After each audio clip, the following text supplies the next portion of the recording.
No one moved until he arrived. The scream cut through the dusty air like a blade. "Let me go!" Inside the Abilene saloon, laughter drowned her cries. Rough men filled the room.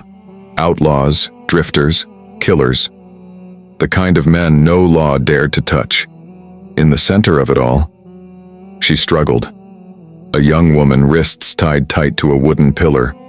Her dress torn, her face stained with dust and tears. She tried to pull away, but the ropes bit into her skin. "Please," her voice cracked. "Someone help me." No one did. Glasses clinked. Cards slammed on tables. Boots scraped across the floor. But not a single man stood up, because they knew who she belonged to now. "Sit still," the outlaw growled, gripping her chin hard. His name was Briggs, the most feared thug in Abilene. A man who didn't ask twice. "You scream again," he whispered, "and I'll make it worse." She froze. Terror swallowed her voice. The saloon doors creaked as wind pushed dust inside. But still, no one moved. Not even the bartender. Not even the men who watched with guilt in their eyes. Because in Abilene, you either stayed quiet or you died. Briggs turned back to his men, laughing. "See? Not one hero in this town." More laughter erupted. The girl closed her eyes, tears slipping down her cheeks. Hope was gone. Completely gone. Then, boom. The saloon doors slammed open. Silence. Every head turned. A man stood there, still, unmoving. A long coat. A wide hat casting shadow over his face. Dust swirling around his boots like the desert itself followed him in. No one spoke. No one breathed. And then, a calm, cold voice echoed through the room. "Stop, you bastards." Everything changed. For a moment, no one reacted. Then Briggs laughed. A slow, mocking laugh. "Well, well." He stepped forward, pushing the girl aside like she was nothing. "Looks like Abilene finally grew a spine." His men chuckled, spreading out slightly, hands near their guns, but the stranger didn't move, not an inch. "Let her go," he said. Simple, quiet, deadly. The girl looked up, her tear-filled eyes locking onto the shadowed figure. She couldn't see his face, but something about him felt different. Not fear, not weakness, something colder. Briggs smirked. Or what? Silence. Dust floated between them. The stranger stepped forward just one step, boot hitting wood. Thud. And somehow, that sound was louder than a gunshot. "You don't want to find out," he replied. The room tightened. Even the outlaws felt it now, that strange pressure in the air, like something bad was about to happen.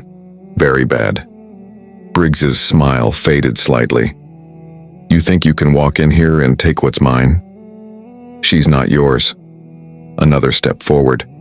The girl's breathing grew heavier. Hope flickered again, but fear still gripped her tight. This man, whoever he was alone, against all of them.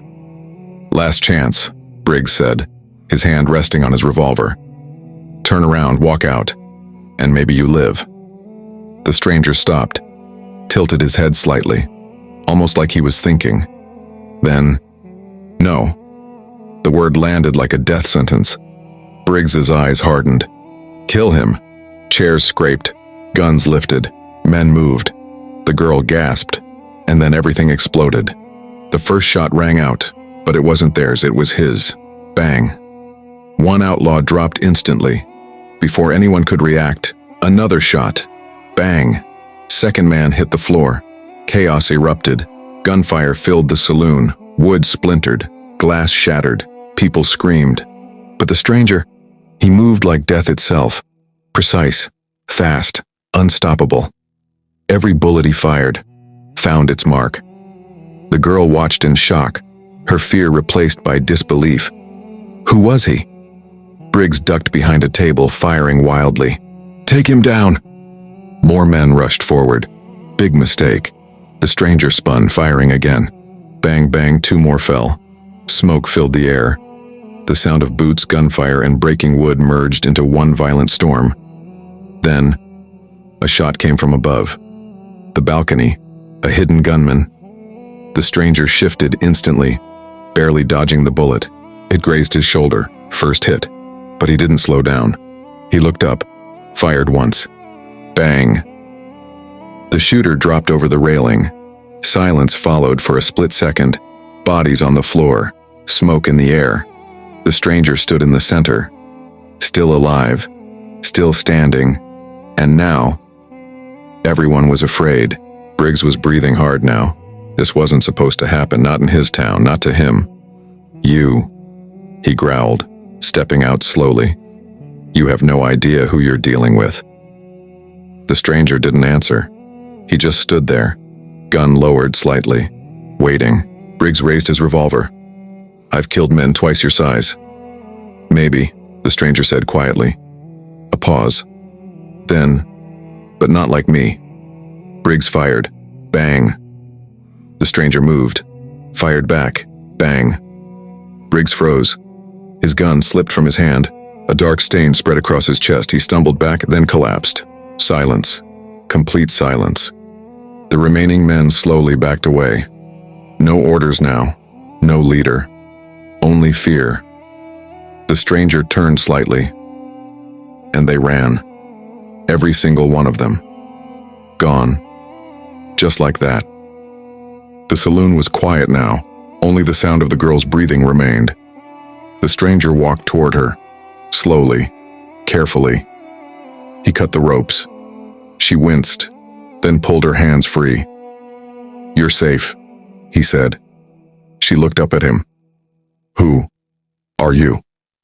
He didn't answer, didn't even look at her fully.